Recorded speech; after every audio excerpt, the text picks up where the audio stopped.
Conscious engagement is interacting with each other with intention.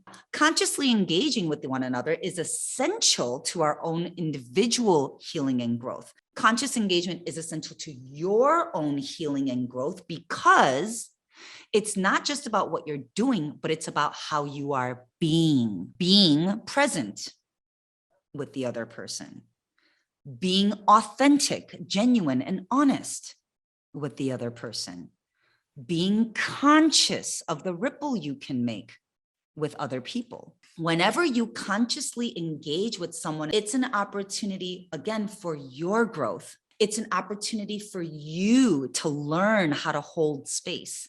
It's an opportunity for you to practice communication and intentional relationship building.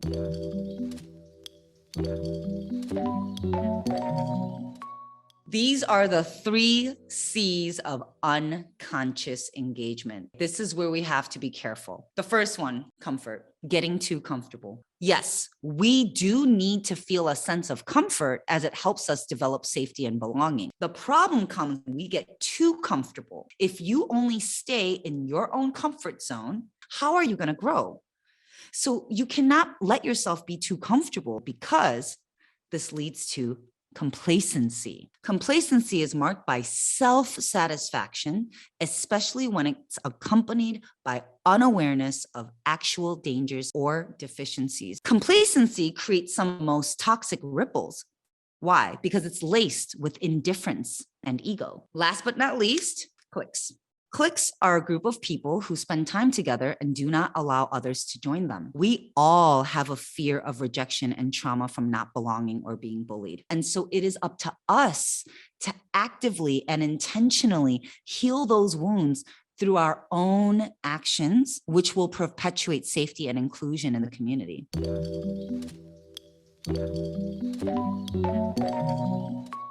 So let's now shift to the 3 C's of conscious engagement. Let's think about what we actually do want to keep at the forefront. First and foremost, communication, finding our voice, learning how to be intentional with our words, allowing ourselves to be heard and seen. What is it that you're trying to say? Now let's talk about connection. To go back to connection versus cliques, they are 2 different things. They are not the same. Think about it. You have gotten into trauma bond cliques at work with all kinds of people in the past. You click up because you're complaining about your boss.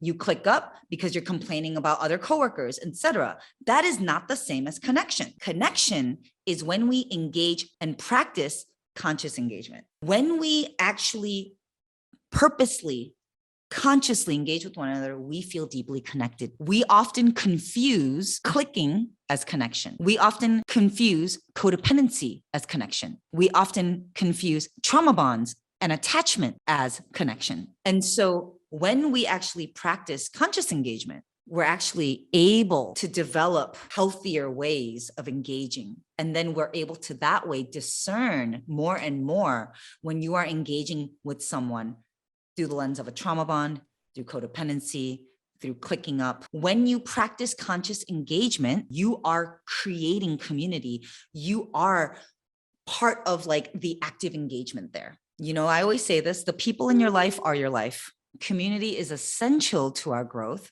And remember that it takes a literal village to help us heal, grow, and manifest our dreams. We literally cannot do it on our own. We actually need each other. It's a real need.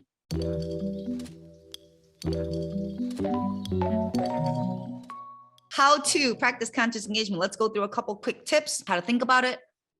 It's really simple. Set aside time. Notice the people in the room who you haven't connected with. Acknowledge their presence. Let them know you see and hear them. Use names. I can't tell you how much greeting each other by name and acknowledging each other by name goes a long way, y'all. Hold the mirror up when you feel comparison, judgment, triggers, or fears. And lastly, commit. Commit to the process of contribution and being in community.